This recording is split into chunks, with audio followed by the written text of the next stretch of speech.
Bonjour, bonjour. Comment ça va vous? Ouais, ça va? Super. Comme vous pouvez le constater, j'ai investi dans un micro. J'espère que le son sera bien. J'ai l'impression qu'il a une portée un peu de merde, donc c'est pour ça que je vais le tenir toute la vidéo. Désolée si ça stresse les gens. Mais si je le mets là, le son est pourri. Je pense que vous allez l'entendre direct. Et là, je pense que c'est mieux. Donc voilà. Aujourd'hui, on va parler des choses qui fâchent. Des choses qu'on n'a pas forcément envie d'entendre, mais qui sont hyper importantes de rappeler. Pour plein de raisons. Changer ton mindset, pour progresser, pour évoluer sur des situations qui sont compliquées. On va parler des vérités qui blessent autour de la santé mentale, des relations, du mindset, du physique aussi. D'ailleurs, j'en avais déjà parlé sur mon compte TikTok, mais de façon un peu plus superficielle. Donc si vous avez pas trop le temps ou pas l'envie de vous taper une vidéo YouTube qui sera certainement longue, je vous invite à me suivre sur mon TikTok, Jolie Diaries. Voilà. Je précise également que je ne suis pas psychologue, je suis pas spécialiste des sujets que je vais aborder là.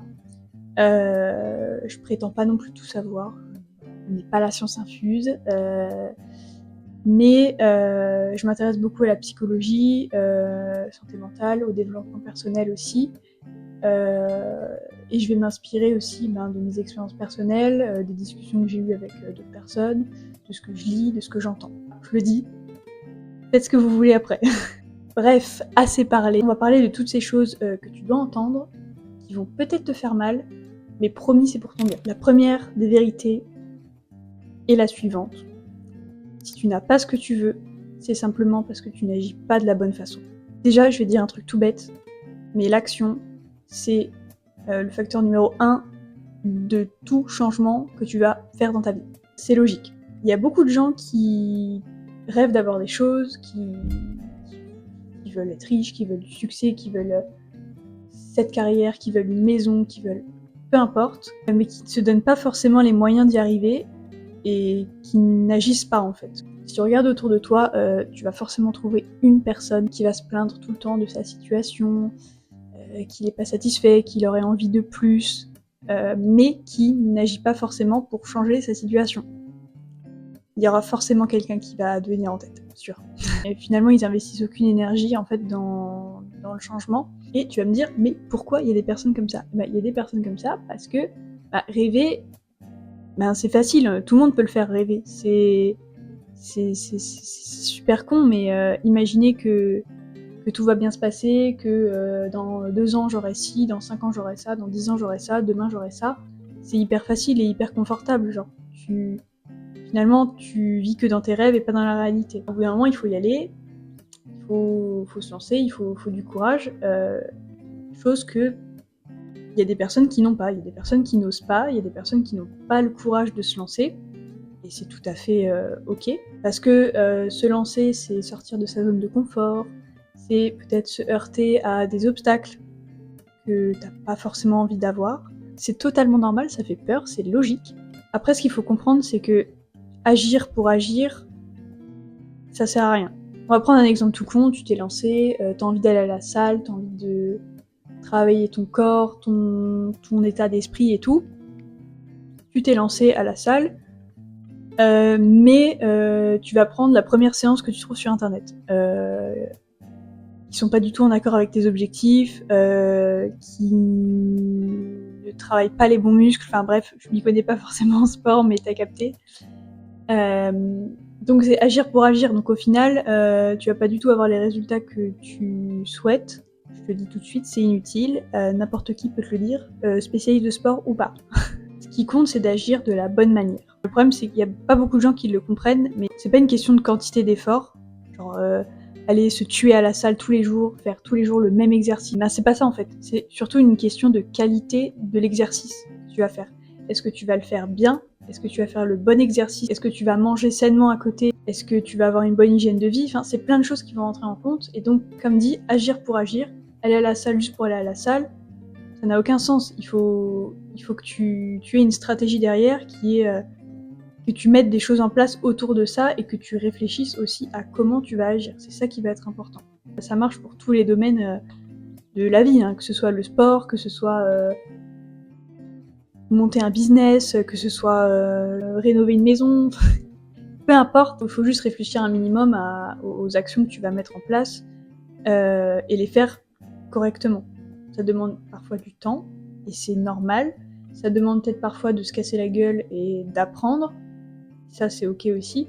Après, il y a un dernier point sur ce sujet-là que je voulais aborder, c'est les croyances limitantes. Les croyances limitantes, elles sont vicieuses, et ça, il faut apprendre à les dompter. Parfois, la raison pour laquelle tu t'agis pas comme tu voudrais, c'est à cause de ton mindset, à cause de ce que tu penses. Il y a parfois des pensées qui peuvent te bloquer, qui te freinent. Tu te dis peut-être je suis pas assez bon, ou je vais pas y arriver, ou pourquoi faire alors que ça sert à rien, tout ça. Selon moi, ces pensées, c'est plutôt des excuses conscientes ou inconscientes, voilà, que tu te racontes juste pour justifier le fait que tu n'agis pas.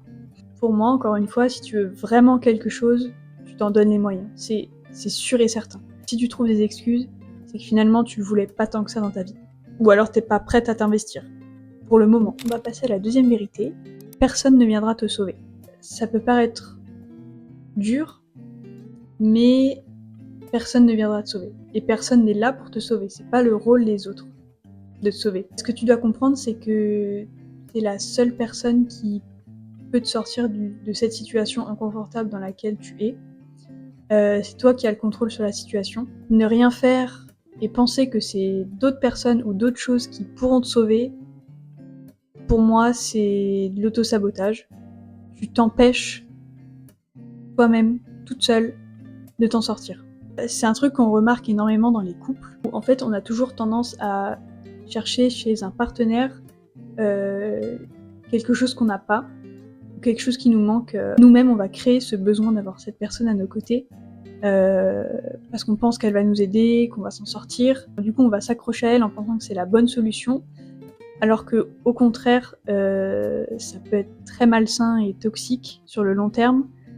Ça peut amener à des conflits, à des frustrations qu'on peut pas gérer, parce qu'en fait, on attend beaucoup de la personne sur qui on compte pour être sauvé, alors que la personne, elle peut pas réparer des blessures profondes ou un mal-être qu'on a en nous. Pour moi, quand on a des grosses insécurités, un mal-être profond, et qu'on n'est pas stable émotionnellement, en fait, c'est tout à fait ok, mais pour moi, il faut d'abord essayer de résoudre ces problèmes-là qui sont en nous, avant d'être en couple. Justement pour empêcher une potentielle relation de se casser. Je pense que c'est essentiel que les deux personnes soient stables émotionnellement, sinon tu vas tout droit vers la rupture, hein. Enfin, c'est évident. Et c'est pour ça que y a des professionnels qui existent, des psychologues, des thérapeutes de couple, plein de professionnels qui peuvent aider à comprendre nos blocages, à essayer de trouver des solutions, comprendre pourquoi on en est arrivé là, qu'est-ce qui a fait qu'on a ces traumas, ces trucs-là et tout. Troisième vérité, toujours dans les relations, l'amour ne suffit pas. En fait, on a toujours grandi avec cette idée que l'amour, c'est un peu Saint Graal, c'est vraiment le truc de fou, c'est magique, c'est trop bien, ça résout tout. Tant que tu aimes quelqu'un, tout va bien, tu vas réussir à sauver ton couple et tout. Et du coup, voilà, moi je pensais pareil, hein. J'étais en mode l'amour c'est trop bien, moi aussi je veux être amoureuse, voilà, je veux rencontrer l'amour de ma vie, et l'amour sauvera tout. Sauf que, quand tu grandis, tu te rends compte que pas forcément. Tu te rends compte que l'amour ne résout pas tout, et qu'il n'y a pas que ça qu'il faut dans une relation. L'amour c'est super important, on est tout à fait d'accord, s'il n'y a pas d'amour, il n'y a pas de couple, c'est évident. C'est la base en fait, c'est la base de toute relation. Et ce que je veux dire, c'est que au-delà de l'amour, il y a plein de trucs qui doivent aller dans le même sens. Il y a la communication, le respect de l'autre, la confiance, la compréhension, les compromis, tout ça. Et ça, c'est parfois des trucs qui sont plus durs à gérer que juste aimer la personne. Tu auras beau aimer une personne très fort, tu vas l'aimer de tout ton cœur, toute ton âme, mais si t'arrives pas à gérer les disputes, si t'es pas capable de te mettre à la place de l'autre, ou d'accepter ses défauts, tout ça, ce sera peut-être sur le long terme que tu vas t'en rendre compte, mais il y aura forcément un moment où ça va casser. J'ai des potes qui ont vraiment vécu des relations où vraiment l'amour était très fort, mais ça s'effondrait quand même parce qu'il y avait des valeurs différentes, parce qu'ils avaient des projets différents. Par exemple, je sais pas, y a un truc qui me vient en tête là comme ça, mais quand il y a un partenaire qui veut des enfants et l'autre pas, ben t'auras beau l'aimer du plus profond de ton cœur, y aura un moment donné où par exemple toi tu voudras des enfants, tu vas être bloqué. Si c'est vraiment ton rêve et que c'est un truc que tu veux vraiment dans ta vie, ça va être bloquant pour toi que ton partenaire n'en veuille pas. Puisque quelque part, tu peux pas non plus étouffer ton rêve de vouloir être parent, tu vois. Donc, compliqué. Je trouve que c'est hyper important de comprendre ça, surtout quand on est jeune, parce que bon, quand on est jeune, on n'a pas forcément l'éducation qu'on devrait avoir sur l'amour et tout ce qui entoure. Et donc c'est important d'éduquer parce que on va se mettre la pression à cause de plein de trucs, à cause des films, à cause des séries, à cause des gens et des réseaux sociaux aussi qui nous font croire que l'amour c'est la folie. Les vidéos hashtag couple goal, tout ça, c'est... Ne vous fiez pas à ça. Juste ne vous fiez pas à ça. Ça existe, il y a des couples qui sont très fusionnels et avec qui c'est très fluide et génial. Mais c'est pas que ça. Il y a aussi l'envers du décor où il y a des disputes, où il y aura toujours des trucs qui vont pas, donc ne pas se fier à ce que vous voyez sur les réseaux sociaux, c'est important, je le répète, je le répéterai dans chaque vidéo s'il le faut. Parce que moi-même je me suis longtemps comparée à ce que je voyais sur les réseaux sociaux, donc voilà, j'ai essayé de m'en détacher aussi. Donc, je vous le dis également, ce n'est pas la réalité, ce que vous voyez sur les réseaux sociaux. On vous montre que ce qu'on a envie de vous montrer. Donc bref, l'amour c'est beau, mais ça fait pas tout, et il faut pas oublier que pour maintenir une relation saine, ça demande du travail. C'est pas toujours simple. Quatrième vérité qui blesse, si tu comptes sur la motivation pour atteindre tes objectifs, tu n'iras nulle part. Justement, je parle de ce sujet dans ma dernière vidéo, je te donne quelques tips, bref, c'est assez intéressant. Si ça t'intéresse, je te la mets juste là, je crois que c'est de ce côté. Donc, du coup, pour ce sujet-là, je vais moins développer. Ma dernière vidéo donne quand même beaucoup d'informations. Comme je le dis, la motivation, c'est comme une émotion. Ça peut venir aussi vite que ça va partir. C'est aléatoire en fait. Et du coup, si tu te reposes uniquement sur ça, ça va pas le faire parce que tu vas être complètement inconstant. Et surtout, à la moindre baisse de motivation, de morale, tu auras beaucoup plus de chances d'abandonner. Logique. La motivation, c'est très bien pour commencer un projet, pour se lancer, mais sur le long terme, c'est la discipline qui va prendre le relais. C'est ce qui te permet d'agir quand tu n'as pas envie. C'est quelque chose qui se travaille sur le long terme. C'est quelque chose qui va être constant, contrairement à la motivation qui va être complètement irrégulière et aléatoire. Alors, au lieu de chercher la motivation, je ne peux que te conseiller d'apprendre à te construire des habitudes qui soient solides et saines, des choses qui vont t'engager sur le long terme, et surtout de travailler ton mental, ça c'est hyper important, mais le fait de changer d'état d'esprit, ça peut aussi énormément t'aider dans l'atteinte de tes objectifs. Dernière vérité, tu dois accepter de laisser partir certaines personnes pour avancer.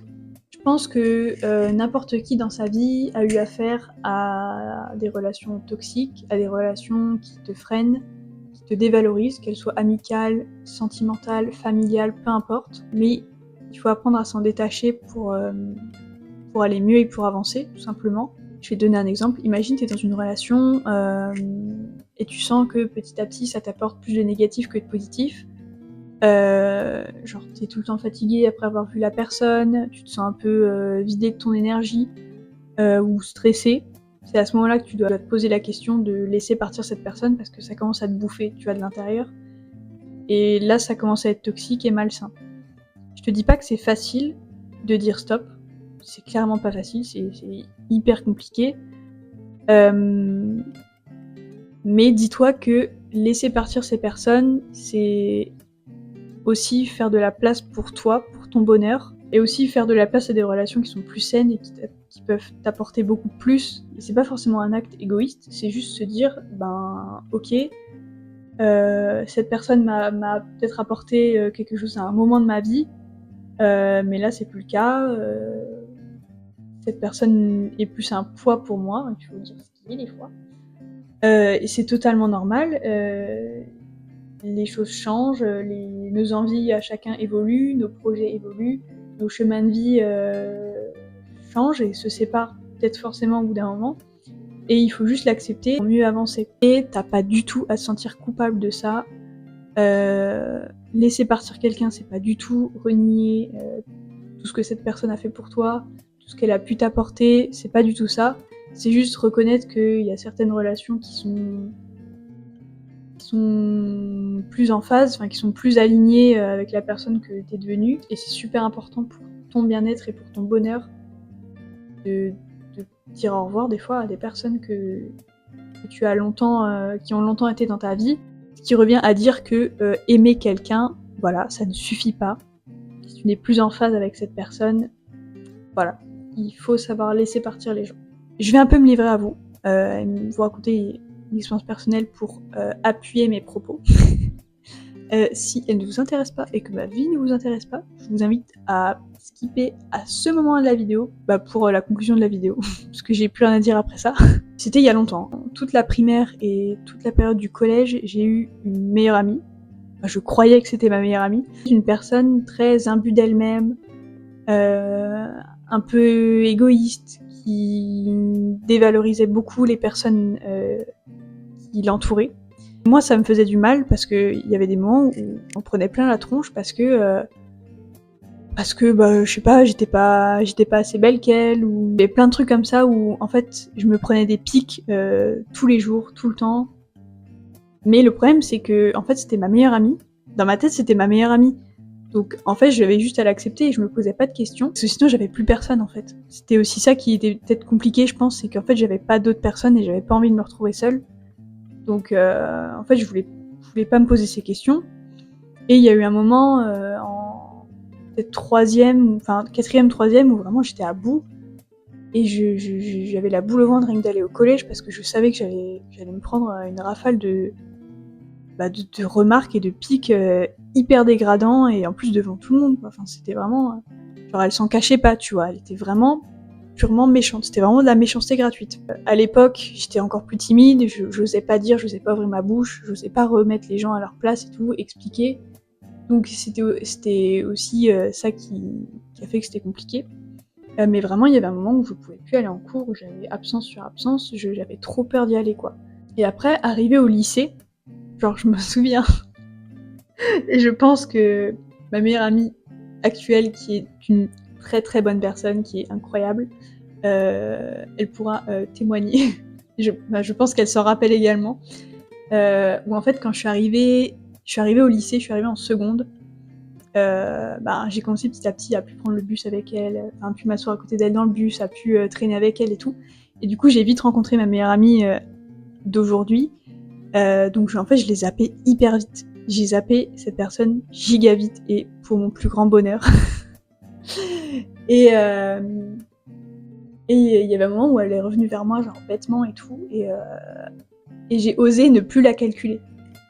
Genre je me suis choquée moi-même parce que moi je suis toujours dans la culpabilité, toujours dans l'empathie, tout ça, et là j'avais réussi à ne plus la calculer et j'étais tellement contente. Et ma meilleure pote, elle était là, mais t'as géré meuf et tout, c'est trop génial et tout. Je me rendais pas compte à quel point cette relation, elle m'a brisée dans mes relations de maintenant, qu'elles soient amicales ou amoureuses. Ça m'a fait perdre énormément confiance en moi. C'est une relation toxique, limite perverse, narcissique, et que vraiment ça m'a détruit, quoi.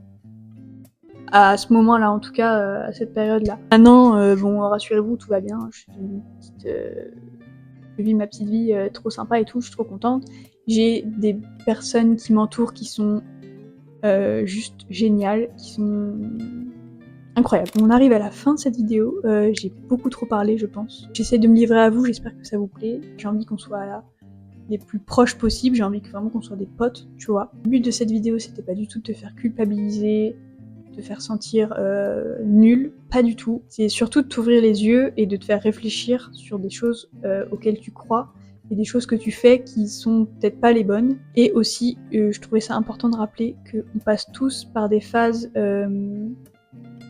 où on se questionne, où on remet tout en question, où on sait plus trop où on va, on est un peu perdu dans sa vie, et c'est tout à fait ok. Tout le monde passe par là, littéralement tout le monde, à un moment ou à un autre. Et c'est plutôt bien, parce que se remettre en question, ça fait de nous des personnes qui ont envie d'évoluer, qui ont envie de devenir meilleures. Sur ces bonnes paroles, je t'invite à me dire en commentaire quelle partie de la vidéo, quelle vérité t'a fait le plus réfléchir, et ce que tu en penses. N'hésite pas à me dire aussi ce que tu en penses, parce que là je donne plutôt mon avis, mais évidemment qu'il y a des avis qui sont complètement différents. Aussi, oublie pas de t'abonner et d'activer la cloche pour ne pas rater mes prochaines vidéos. Et moi je vous retrouve vendredi prochain à 18 h. Bisous!